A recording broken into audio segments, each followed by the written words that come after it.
I'm 70 years old, and what I'm about to tell you is probably going to upset you. Not because it's dramatic, not because it's extreme, but because deep down you already know it's true, and you've been trying very hard not to think about it. Everything you think you know about getting older is wrong. Completely wrong. And the worst part is this: the people who were supposed to tell you the truth about it, your parents, your teachers, your managers, society itself, either lied to you or they never understood it themselves. I don't say that with anger. I say it with clarity. Because I believed those same lies for most of my life. I didn't question them. I didn't push back. I followed them exactly the way I was told to. And for a long time, it looked like they were working. I did what responsible people do. I went to work. I built a career. I paid my bills. I showed up. I stayed busy. I stayed productive. I stayed tired. From the outside, my life made sense. I had the job people respected. I had the house I was supposed to want. I had a reputation for being reliable, driven, successful. People looked at me and thought, he's doing it right. I thought that too. I thought I had life figured out. I thought if you worked hard enough, stayed disciplined enough, sacrificed long enough, then eventually something would click. Eventually you'd arrive. Eventually life would slow down. Eventually you'd feel satisfied. That's what I believed. And if you're honest with yourself, that's probably what you believe too. You may not say it out loud, but you live like it. You tell yourself things like, once this phase is over, once I get through this year, once I make a little more money, once things calm down, once I reach that milestone, then I'll breathe. Then I'll enjoy life. Then I'll focus on what matters. Then I'll live. That's the story we're all sold. And it's wrong. I didn't realize how wrong it was until much later than I wished. The reason I'm making this video isn't to impress you. It isn't to sound wise. It isn't to tell you what to do with your life. I'm not interested in being inspirational. I'm making this because I'm running out of time, and there are things you need to hear before it's too late. Not too late for me, too late for you. At 70, time feels different. It's not dramatic. It's not panic. It's not fear. It's awareness. Every day you wake up knowing the math no longer works in your favor. You don't have decades to correct course.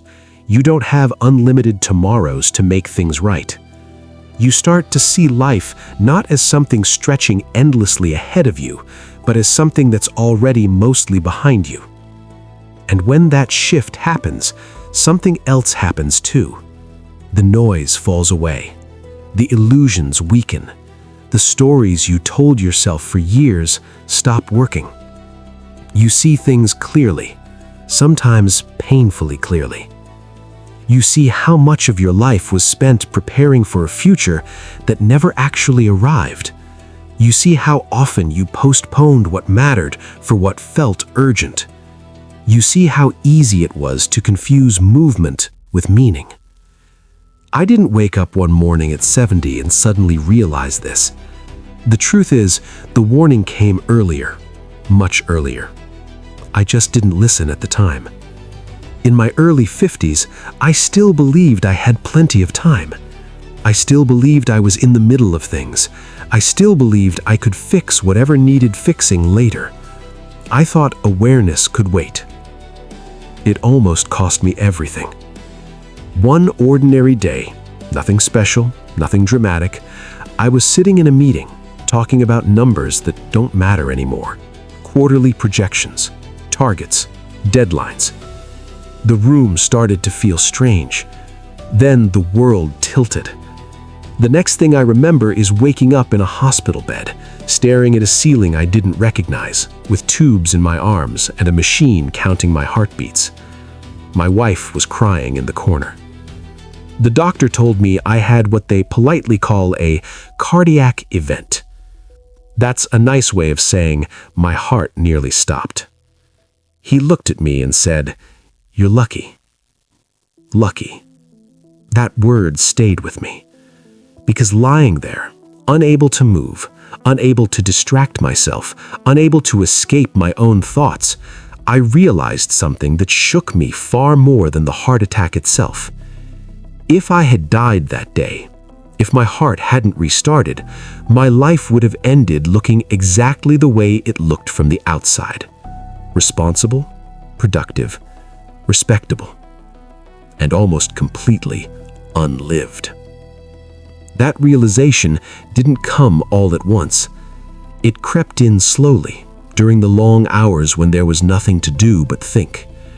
I thought about how busy I had always been, how full my calendar was, how often I told myself I didn't have time. And I asked myself a question I had never seriously asked before. What was all of this actually for? Not the polite answer. Not the answer that sounds good at dinner parties. Not the answer you give your coworkers. The real answer. If my life ended right now, what would remain? A house someone else would sell? A career people would forget in a few years? Achievements that meant everything to me and almost nothing to anyone else? That was the moment I understood something most people never allow themselves to see. I had been living on autopilot. I wasn't miserable. I wasn't depressed. I wasn't falling apart. I was numb. I was checking boxes, meeting expectations, chasing the next thing because that's what you're supposed to do. I thought I was living. I was just staying busy. And here's the part that may upset you the most. This is not unusual. This is not a failure. This is the default. Most people live this way their entire lives. They stay distracted enough not to notice what's missing. They stay busy enough not to ask uncomfortable questions. They stay tired enough not to change direction. And one day, they wake up old.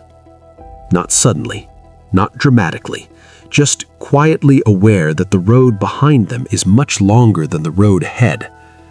That's when the lies stop working. That's when the truth becomes unavoidable. The lie that you have time. The lie that later is guaranteed. The lie that once you reach some invisible finish line, life will finally begin. I'm not telling you this to scare you. I'm telling you because no one told me. Or maybe they did, and I didn't listen. Because when you're younger, you can't hear this. You think your situation is different. You think the rules don't apply to you. You think you'll figure it out when the time comes. I thought that too. And if you're watching this right now, there's a good chance you're thinking some version of that too. That's why I need you to understand something clearly before we go any further. This video is not about my life. It's about yours. I'm not sharing these thoughts because I want sympathy or attention or validation. I don't need that. I'm sharing them because you are standing where I once stood, believing the same things, telling yourself the same stories, making the same trade-offs. And you don't see the cost yet. You will. Everyone does. The question is whether you'll see it while you still have time to do something about it. This isn't for me. It's for you. And if what I'm saying makes you uncomfortable, if it makes you want to click away or tell yourself this doesn't apply to you, that's not an accident. That discomfort is the warning. The same one I ignored. So before you leave, before you decide you'll come back to this later, I want you to stay with me. Not because I have answers, but because I've seen the end of a road you might be on. And once you see it too, you won't be able to unsee it. Stay. just a little longer. What comes next may change the way you think about time itself. For a long time, my life looked exactly the way it was supposed to look. That's important to understand. Nothing was falling apart. Nothing was obviously broken. There was no crisis pushing me to change. From the outside, everything was working.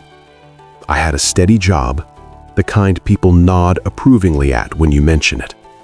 The kind that signals you're responsible, capable, dependable. I wasn't struggling. I wasn't scraping by. I wasn't worried about where the next paycheck was coming from. I had a house. Not a dream house, not a mansion, but a good house, a solid house. The kind of place you're grateful for. The kind that feels like proof you made the right choices. I had neighbors who waved. A driveway I pulled into every evening. A routine that felt stable. And I had respect. That part matters more than people admit. I was taken seriously. My opinions carried weight. People listened when I spoke. They trusted me with responsibility. When I walked into a room, I belonged there. I want to be very clear about something. I'm not saying any of this to brag. I'm saying it because this is exactly why I didn't see the problem. If my life had been a mess, I would have noticed. If things were obviously wrong, alarms would have gone off. But they didn't. Because on paper, my life was a success. And that's the most dangerous kind of situation to be in. I remember thinking very genuinely, I've got this figured out. Not in an arrogant way, in a calm, settled way. I thought this was what life was supposed to feel like. Busy, structured, a little tiring, but meaningful. I thought adulthood meant trading excitement for stability. I thought fulfillment came from responsibility. I thought satisfaction was supposed to be quiet and subtle, not something you felt strongly. I told myself that the reason life didn't feel vivid anymore was because I was mature now, that intensity was for younger people, that longing was a phase you grew out of. I believed that, and maybe you do too. You tell yourself that wanting more is childish, that restlessness means you're ungrateful, that questioning your life is irresponsible. So you don't question it. You stay focused, you stay disciplined, you stay productive. You keep moving. I filled my days completely. Work, meetings, deadlines, obligations. There was always something to handle, something to manage, something to solve. I told myself this was purpose, and in a way it was, but it was borrowed purpose.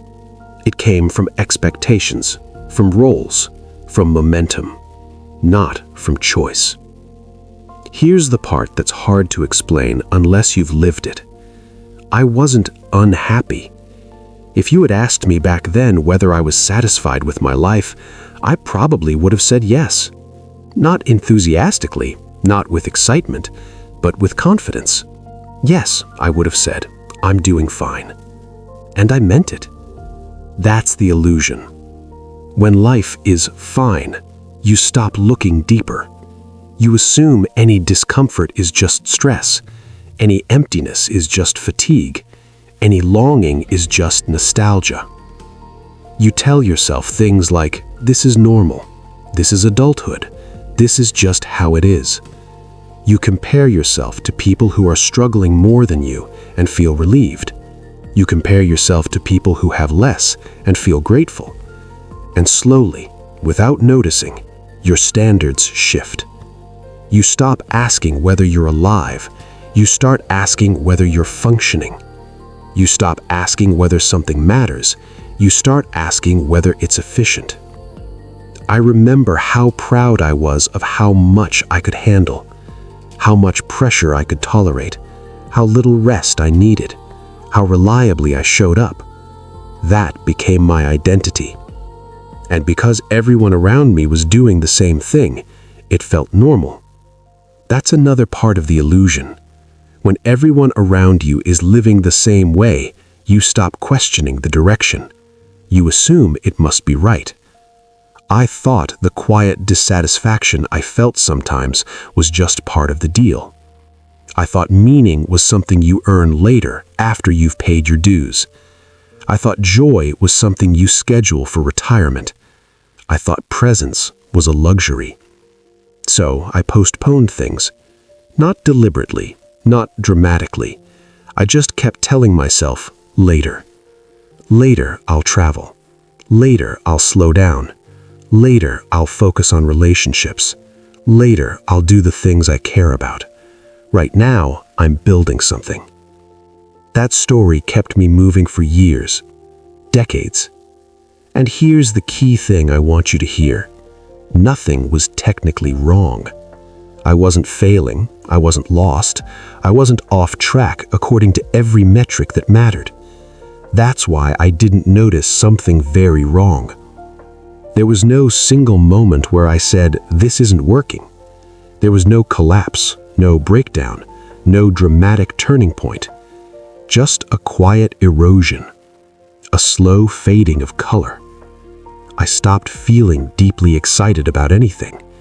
I stopped feeling deeply disappointed too. Everything became muted, predictable, safe. And I mistook that for peace. I didn't realize that safety had quietly replaced aliveness. I didn't realize that comfort had become a cage. I didn't realize that I was trading years of my life for a sense of control that didn't actually protect me from anything that mattered. Because here's the truth no one talks about. You can do everything right and still end up somewhere you don't want to be. You can follow the rules and still miss the point. You can win the game and realize too late it wasn't the game you wanted to play. I believed the story I was given. And if you're watching this right now, there's a good chance you believe it too. That if things look stable, they must be good. That if you're responsible, you must be fulfilled. That nothing is broken, nothing needs fixing. That's the trap. The most dangerous lives aren't the ones falling apart. They're the ones that look perfectly fine. Because they never force you to stop. They never demand reflection. They never interrupt the momentum. Until something does. And when that interruption comes, you realize how long you've been living without really asking yourself why. At the time, I thought my life was working. It took almost losing it to understand what it was costing me. And once you see that cost, you can't unsee it. That's what comes next. It happened on an ordinary day. That's what makes it hard to forget. There was nothing unusual about the morning. No warning signs, no dramatic sense that something was about to change. I woke up, got dressed, went through the same routine I had gone through thousands of times before. I went to work. I sat in a meeting. We were talking about numbers, projections, deadlines, things that felt important in that moment and feel almost meaningless now. I remember looking around the room and thinking about what I was going to say next, and then something shifted. At first it was subtle, a strange pressure in my chest, a tightness I couldn't quite place. The room felt slightly off, like the air had thickened. I told myself it was nothing. Stress, too much coffee, a long week. That's what you do when you're used to pushing through discomfort. You explain it away. You don't slow down. I tried to keep listening, but the voices around the table started to blur. The edges of the room softened. It felt like the floor was moving under me. The next thing I knew, everything went dark. No dramatic collapse, no cinematic moment, just absence. When I came back, I wasn't in the meeting room anymore. I was lying flat on my back, staring at a ceiling I didn't recognize. Bright lights, a steady beeping sound somewhere near my head. I tried to move and realized I couldn't. My arms felt heavy. My body didn't feel like it belonged to me. There were tubes coming out of my arms, wires on my chest, machines doing work my body had almost stopped doing. For a moment, I didn't understand where I was. Then it came into focus. I was in a hospital. And then I saw my wife. She was sitting in the corner of the room, holding herself together in that quiet way people do when they're trying not to fall apart. Her eyes were red. Her face was pale. That was the moment it hit me. Something serious had happened. Not stress, not exhaustion. Something final. A doctor came in later. Calm, professional, measured. He explained what had happened in terms that sounded oddly distant, like he was talking about someone else. And then he said it. "You're lucky." Lucky. He said it like it was a gift, like I had won something, like I should feel relieved. And part of me did. I was alive. My heart was beating. I had another chance. But another part of me felt something very different. That word stayed with me long after the doctor left the room. Lucky. Because lying there, unable to go anywhere, unable to distract myself, unable to pretend everything was fine, I realized how thin the line had been. One moment I was discussing plans for the future. The next moment I was unconscious. My life paused without warning. There was no build-up, no negotiation, no chance to prepare. It didn't care how responsible I'd been. It didn't care how hard I worked. It didn't care how much I had planned. It almost ended everything in the middle of a sentence. That's when the fear arrived. Not the fear of dying, the fear of having died already without knowing it. Because as I lay there, staring at the ceiling, listening to the machines breathe for me, a thought crept in that I couldn't push away. If my heart hadn't restarted, if this bed had been the last place I ever lay, what would my life have meant? Not what would people say about me, not what would be written in an obituary. What would it have meant to me? I tried to answer that question honestly, and I didn't like the answer. I realized how much of my life had been preparation. Preparation for a future I kept postponing. Preparation for a version of myself I never quite became. I had spent decades planning, building, sacrificing, and suddenly none of it mattered.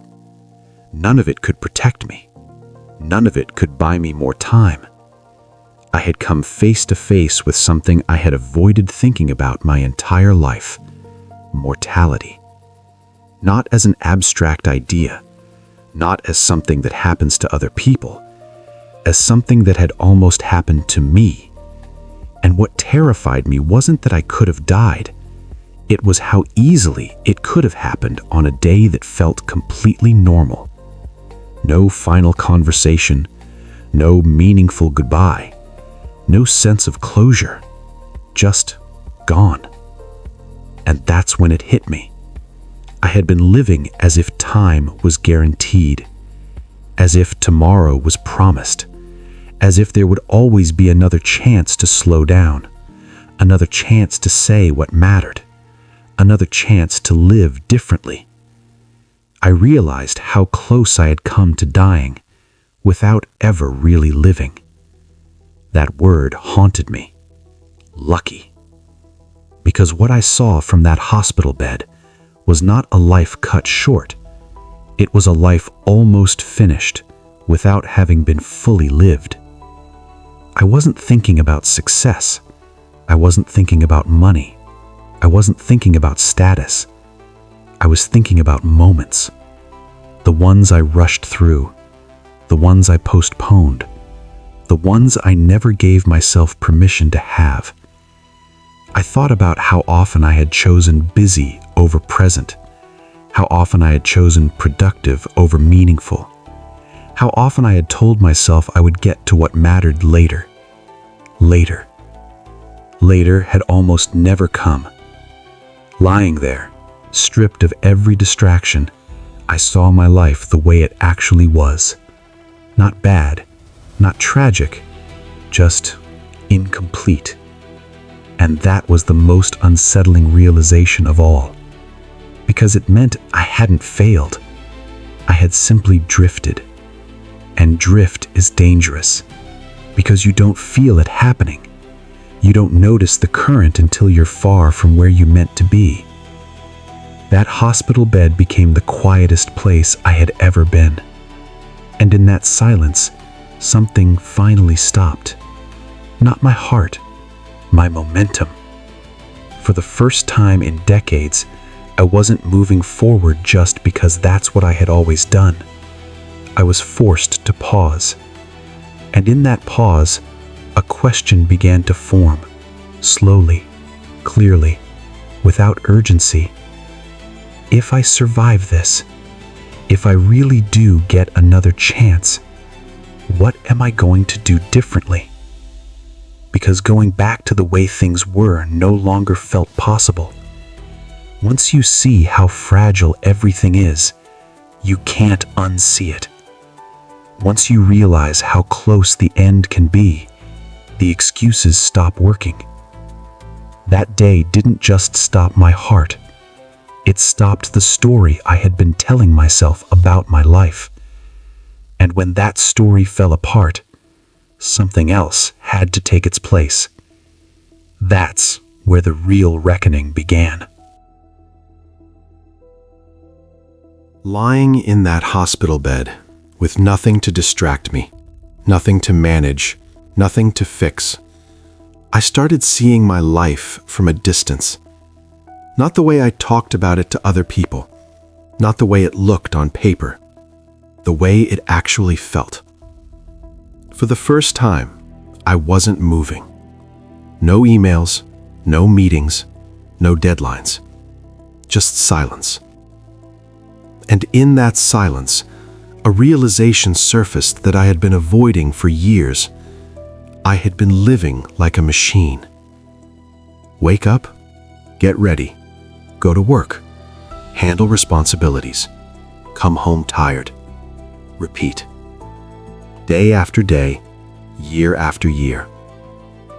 I was checking boxes, not because I chose them, but because they were there. Career box, provider box, responsible adult box, respectable member of society box. I was very good at it. I met expectations, other people's expectations, society's expectations. The expectations I inherited without ever questioning where they came from. I did what was required. I did what was praised. I did what was expected of someone like me. And I never stopped to ask whether any of it actually mattered to me. That's the danger of autopilot. It doesn't feel wrong. It feels efficient. You stop making decisions. You start following momentum. Life becomes a series of reactions instead of choices. Something needs to be done, so you do it. Someone expects something, so you comply. Another year passes, so you keep going. I realized something unsettling. Most of my life had not been consciously lived. It had been executed. I wasn't steering, I was maintaining speed. That's when the question appeared. Not loudly, not dramatically, quietly, almost politely. If I had died that day, what would I have left behind? I tried to answer honestly, not with excuses, not with justifications, just truth. I would have left behind a house. Someone else would live in it. Someone else would repaint the walls. someone else would forget my name. I would have left behind savings, numbers on a statement, money that would be spent or passed down or quietly absorbed into someone else's life. I would have left behind a list of accomplishments, titles, positions, achievements that once felt important. And then something struck me. None of those things were memories. They were evidence, proof that I existed, not proof that I lived. I searched for moments, real moments, times when I felt fully present, times when I felt deeply alive, times when time itself seemed to slow down.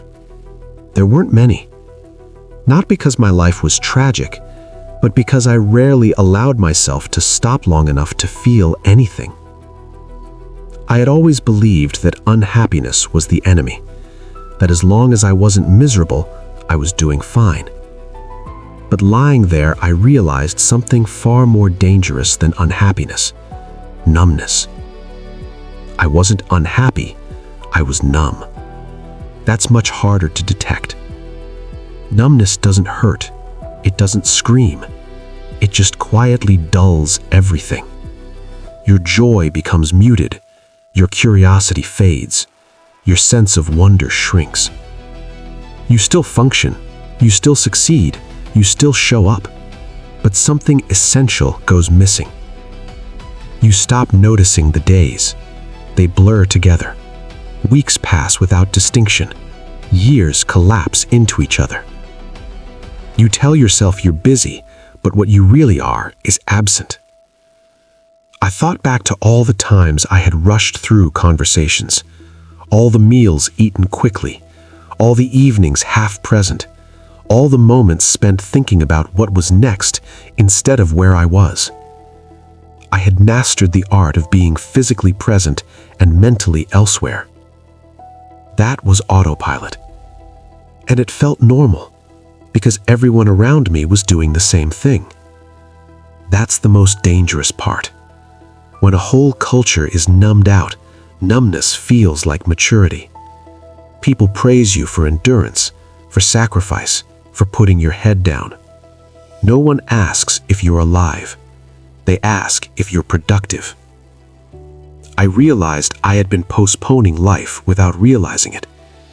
I kept telling myself that meaning would come later, after the next milestone, after the next promotion, after the next phase. But later kept moving, and I kept following it. I saw how often I had ignored that quiet voice inside me, the one that said, "Slow down," the one that said, "This matters," the one that said, "You don't get this moment back." I ignored it because it was inconvenient. It didn't fit the schedule. It didn't align with the plan. So I silenced it. Over time, it got quieter, until one day, lying there in that hospital bed, it finally spoke loud enough for me to hear. I had been living someone else's version of a good life, and I had been very successful at it. That realization was deeply unsettling, because it meant there was no one to blame. Not my parents, not my job, not my circumstances. I had participated. I had agreed. I had chosen comfort over awareness, structure over presence, security over aliveness. Not consciously, but consistently. I realized something else too. Autopilot is seductive because it feels safe. When you're not choosing, you can't be wrong. When you're following expectations, you can't fail. But you also can't truly live. Because living requires risk. It requires attention. It requires being willing to feel both joy and discomfort. Autopilot protects you from pain. It also protects you from meaning. I lay there thinking about how easily my life could have ended, and I asked myself a question that I had avoided my entire adult life. If this was all there was, if this was the final version, would it be enough? The answer came quickly. No. Not because I hadn't achieved enough, but because I hadn't felt enough. I hadn't been present enough. I hadn't lived deliberately. I had let my life happen to me. And that realization landed with a weight I still feel today. Because once you see it, you can't unsee it. Once you realize you've been asleep at the wheel, you can't pretend you were awake. That moment marked the end of Autopilot for me. Not immediately, not easily, but irreversibly. Because from that point on, every familiar habit felt different. Every old routine felt hollow. I could no longer tell myself that this is just how life is. I had seen the cost, and I knew something had to change. What I didn't yet know was how painful and how freeing that change would be. That's what came next. There is one lie that sits underneath almost every bad decision we make with our lives. It doesn't sound dangerous. It doesn't feel reckless. In fact, it feels responsible. The lie is simple. I have time. I told myself that for decades. I didn't even realize it was a lie at the time. It felt like a fact. Of course I had time. I was healthy. I was productive. I was in my prime. Time felt abundant, expandable, forgiving. So I spent it carelessly. Not on obvious mistakes, not on self-destruction. I spent it on delay. I built my entire life around a quiet promise I kept making to myself. Not now, later. When I make more money, then I'll slow down. When I get that promotion, then I'll breathe. When the kids grow up, then I'll focus on myself. When things settle, then I'll live the way I want. It always sounded reasonable. It always sounded mature. And it was always wrong. Because here's what no one tells you when you're young. There is no moment when life suddenly opens up and gives you permission to live. There is no magical point where responsibility ends and fulfillment begins. There is just movement. And if you're not careful, you spend your entire life chasing a future version of yourself that never actually arrives. I remember genuinely believing that the next milestone would change everything. Just get through this year. Just get past this phase. Just hold on a little longer. Every time I reached what I thought was the finish line, something strange happened. The line moved. The promotion came, and with it more responsibility. The money came, and with it more pressure. The kids grew up, and new worries replaced the old ones. There was always a reason not to stop, always a reason to postpone, always a reason to keep going.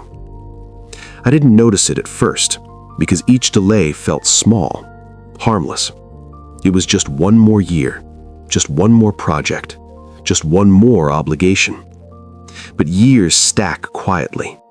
1 turns into 5, 5 turns into 10, 10 turns into a lifetime. And one day you look back and realize you've been waiting your entire life to start living it. That's when the lie reveals itself. I have time. No, you don't. You have now. And you keep trading it away for a future that keeps retreating. I spent 30 years climbing a ladder. I worked hard. I stayed disciplined. I did what I was told would lead somewhere worthwhile. And when I finally reached the top, I realized something that still makes my chest tighten when I think about it. The ladder was leaning against the wrong wall. Every rung I climbed took effort. Every step cost time. Every sacrifice felt justified, until it wasn't. Because no amount of success can compensate for a life misaligned. No achievement can give you back the years you spent chasing the wrong definition of enough. The cruel part is this. From the outside, it looks like progress. People applaud you. They congratulate you. They tell you how well you're doing. And that praise keeps you moving. It keeps you committed to a path you might never have chosen if you'd stopped long enough to ask yourself why you were on it. I used to think regret came from failure, from bad choices, from mistakes. I was wrong. The deepest regret comes from deferred living, from the things you kept pushing aside because they didn't seem urgent, from the phone calls you didn't make, from the trips you postponed, from the conversations you kept saying you'd have someday. Someday is the most dangerous word in the language because it feels infinite, but it's not. Someday quietly turns into never, and you don't notice it happening until it already has. I see younger people now saying the same things I used to say. I just need to get through this stage. I'll focus on what matters once things calm down. I'll do that later. I want to grab them by the shoulders and tell them the truth. Things don't calm down. You just get older. Responsibilities don't disappear. They multiply. Life doesn't pause and wait for you to be ready. It keeps moving. And if you keep postponing joy, meaning, presence, eventually there's nothing left to postpone it for. I didn't wake up one day and decide to waste my life. No one does. I just kept choosing later over now, and later never showed up. That's the lie. That you'll recognize the moment when it's time to live differently. You won't. Because there is no announcement, no signal, no warning.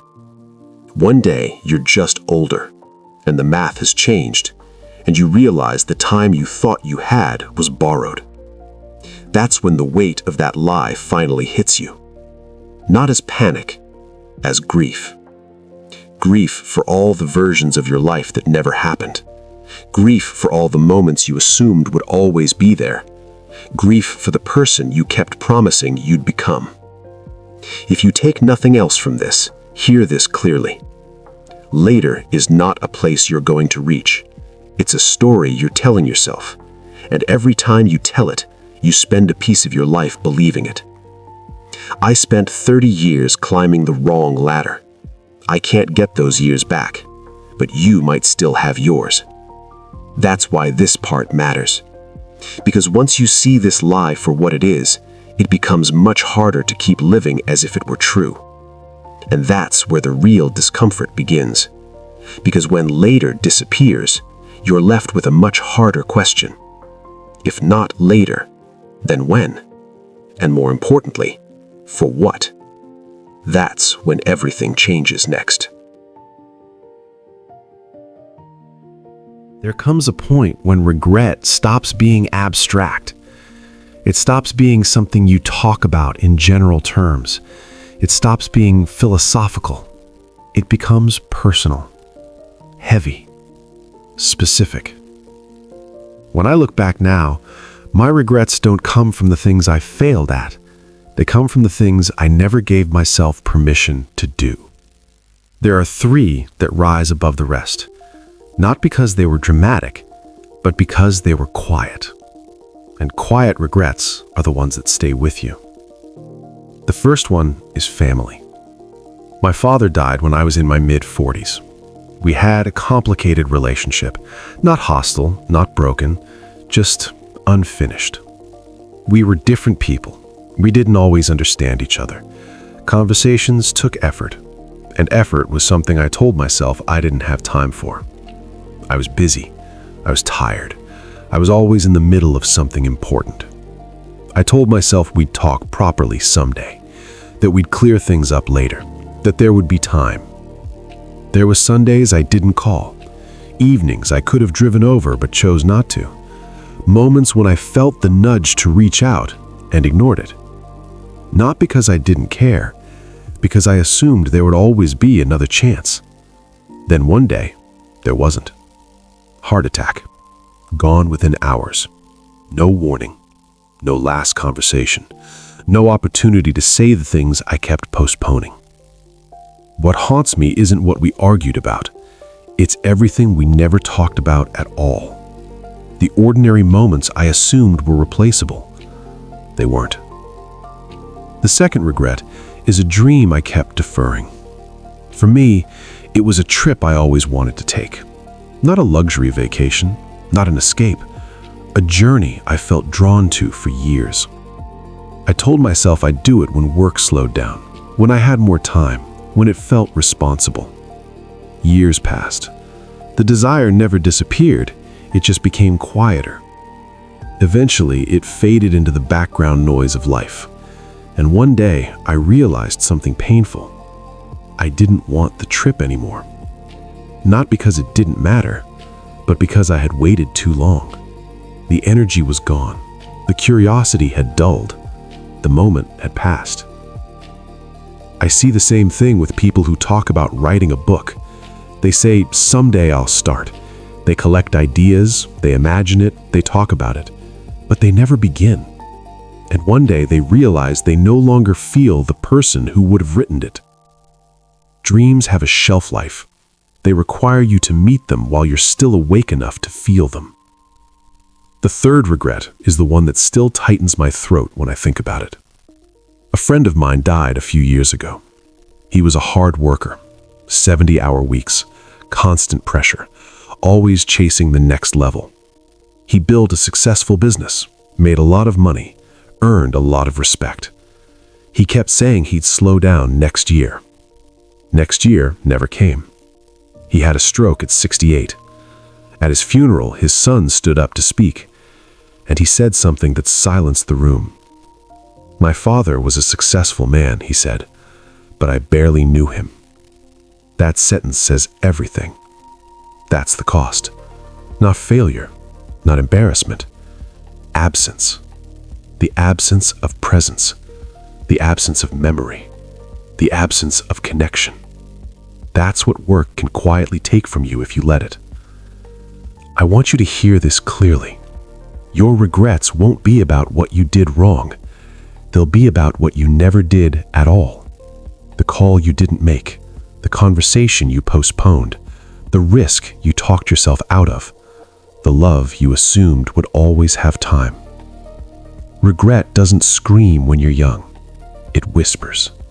It tells you there's no rush, that you'll get to it, that it can wait. And then one day, it stops whispering. It sits beside you in silence, and you understand exactly what it cost you. Nothing dramatic, just your life lived smaller than it needed to be. That's the part no one prepares you for. Regret isn't loud. It's patient, and it waits until you finally slow down enough to hear it. After the heart attack, people expected a transformation story. They expected something dramatic, a big declaration, a new version of me that was louder, bolder, more impressive. That didn't happen. My life didn't suddenly become more successful. I didn't make more money. I didn't gain status. I didn't become someone people admired from a distance. In many ways, my life got smaller, and that's what made it better. The changes didn't announce themselves. They were quiet, unremarkable to anyone watching from the outside, but inside, everything felt different. The first thing that changed was how often I said no. Not angrily, not defiantly, calmly. I started declining things I used to accept without thinking, meetings that didn't matter, obligations I didn't care about, commitments I said yes to out of habit or guilt. For the first time, I asked myself a simple question before agreeing to something. Does this deserve my time? Most things didn't. That question alone changed everything. My calendar began to empty, and instead of feeling anxious about it, I felt relief. I didn't replace the emptiness with new commitments. I let it stay empty. That was uncomfortable at first. Silence always is when you're not used to it. But slowly, that space became something else. It became presence. I started doing fewer things each day, but I was actually there for them. When I talked to someone, I listened. When I ate, I tasted the food. When I walked, I noticed where I was. It sounds small, almost embarrassing to admit, But most of my life, I hadn't really been present for any of it. I had been physically there and mentally somewhere else, always thinking ahead, always planning the next thing. After the wake-up, that stopped feeling acceptable. I realized how often I had rushed through moments I would never get back, so I stopped rushing. Not because I had nowhere to be, but because being somewhere finally mattered. I also stopped chasing things that no longer made sense to chase. Recognition, approval, the feeling of being important. Those things used to drive me, quietly but constantly. After the heart attack, they lost their grip on me. Not because I became enlightened, but because I saw how little they protected me when it mattered. None of that came with me into the hospital room. None of it sat with me in the quiet. What stayed were thoughts of people, moments, time. So I prioritized differently. I spent more time with people I loved, not in big dramatic ways, in ordinary ways. Long conversations, unplanned visits, being available. I did work that felt meaningful to me, not impressive work, not work that looked good on paper, work that felt honest. And when something drained me, I let it go. I stopped proving myself. I stopped explaining myself. I stopped measuring my worth by how busy I was. I started measuring it by how present I felt. Here's the part people often misunderstand. This wasn't easy. Letting go of busyness feels like losing your identity. When you've spent decades being valued for what you do, slowing down can feel like disappearing. At first, I worried people would think less of me, that I'd become irrelevant, that I'd fade. Some people did drift away. The relationships built entirely on shared stress and obligation didn't survive. And that was okay. What remained felt real, simpler, lighter. I also noticed something unexpected. Time felt different. Days felt longer, not because I had more hours, but because I was actually in them. I wasn't rushing toward the end. I wasn't waiting for the next phase. I was living where I was. And that changed how everything felt. What matters, I learned, is embarrassingly simple. Time with people you love. Work that feels meaningful to you, experiences instead of possessions, being present instead of productive. I know how obvious that sounds. I would have rolled my eyes at it when I was younger. I would have said, sure, but that's not realistic. That's what I told myself for years. What I didn't realize is that complexity is often an excuse, a way of avoiding doing the simple things that require courage. Saying no requires courage. Being present requires courage. Letting go of approval requires courage. After the wake-up, I didn't become fearless. I just became more honest about what I was afraid of, and I stopped letting that fear run my life. I didn't become happier in a loud way. I became calmer, more grounded, more aware. And that quiet awareness changed everything.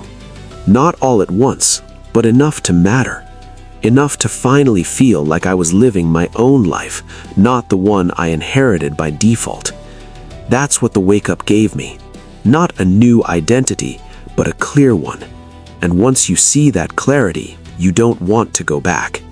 Because living intentionally, even quietly, feels better than any version of success I ever chased. That's the truth I wish I had understood earlier. And it leads to the final question, the one that's impossible to ignore once you've slowed down enough to hear it. Before I end this, there's one question I want to leave you with. It's not comfortable, it's not motivating, and it's not something you can answer quickly. But once you hear it, it has a way of staying with you.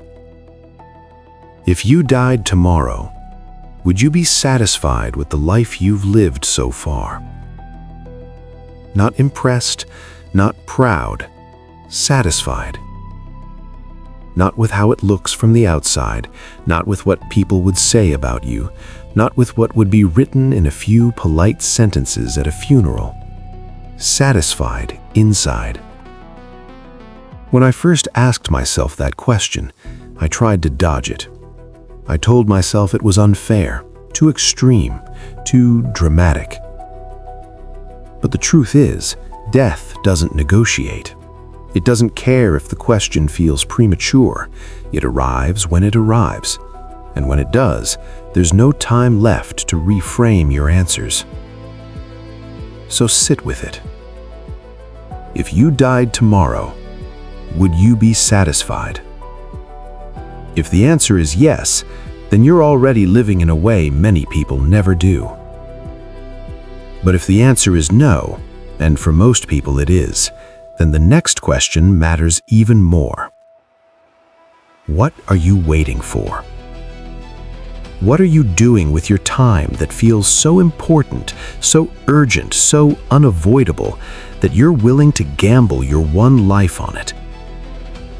I used to think there would be a moment when everything would line up, when the timing would finally be right, when the pressure would ease, when I'd feel ready. That moment never came. Life didn't slow down, responsibilities didn't disappear. There was always another reason to wait. And that's when it finally became clear to me. There is no perfect time. There is only now. Time doesn't pause to see if you're prepared. It doesn't wait for permission. It doesn't care about your plans. It just keeps moving. Quietly. Relentlessly. Every day you wake up, the clock has already started. Not loudly, not dramatically, just ticking. You don't feel it when you're young. You assume it's distant. But one day you realize you're much closer to the end than you ever expected. And that realization doesn't come with panic. It comes with clarity. You see what mattered. You see what didn't. And you see how much time you spent confusing the two. I'm not telling you to quit your job. I'm not telling you to abandon your responsibilities. I'm not telling you to chase happiness in some reckless way. I'm telling you to stop postponing your life. Stop waiting for permission. Stop waiting for certainty. Stop waiting for a version of the future that keeps retreating every time you get close. Make the phone call you keep putting off.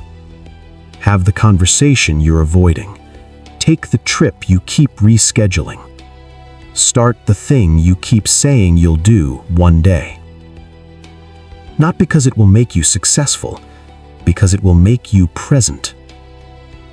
You don't need to change everything. You just need to stop lying to yourself about time. You don't have as much of it as you think. Neither do the people you love. Your parents, if they're still alive, are getting older every day. Your friends are aging alongside you. Your children are growing whether you're paying attention or not. These moments are happening now. And they are not repeatable. One day, without warning, some of them will be gone. And the only question that will matter then is whether you were there while you still could be. I'm 70 years old. If I'm lucky, I may have 10 or 15 years left, maybe a little more, maybe less. And I'm okay with that. Not because I've achieved everything, but because I finally understand what matters.